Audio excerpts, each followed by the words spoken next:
नमस्कार, मी मोनिका शर्मा आणि आपण पाहत आहात लोकसेतू मराठी न्यूज चॅनल। तर चला पाहूया आजच्या बातम्यांमध्ये काय खास आहे।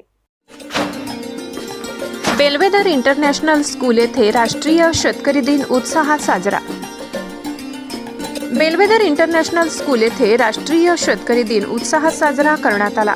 कार्यक्रमाची सुरुवात दीप प्रज्वलन करून करण्यात आली। या प्रसंगी प्रतिष्ठित शेतकरी उमाकांत पाटील प्रमुख पाहुणे म्हणून उपस्थित होते। त्यांनी विद्यार्थ्यांना शेतीचे महत्त्व समजावून सांगत आधुनिक शेतीतील नवीन उपकरणे व तंत्रज्ञान याविषयी सविस्तर मार्गदर्शन केले।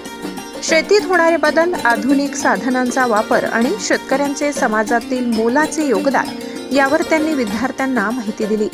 कार्यक्रमादरम्यान विद्यार्थ्यांनी शेतीविषयक विविध प्रश्न विचारले। उमाकांत पाटील यांनी विद्यार्थ्यांच्या प्रश्नांना समर्पक उत्तरे देत त्यांची जिज्ञासा दूर केली। या कार्यक्रमाला शाळेच्या मुख्याध्यापिका पूजा हसवानी उपस्थित होत्या।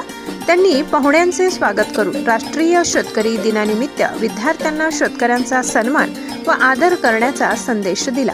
कार्यक्रम यशस्वी होण्यासाठी शाळेतील शिक्षक व विद्यार्थ्यांनी मोलाचे सहकार्य केले। लोकसेतू मराठी न्यूजसाठी मुख्य संपादक प्रवीण चव्हाण, नंदुरबार। एवढंच। ताज्या घडामोडी, स्थानिक बातम्या आणि महत्त्वाच्या अपडेट्स जाणून घेण्यासाठी आमच्या लोकसेतू मराठी न्यूज चॅनलला सबस्क्राइब करा। धन्यवाद।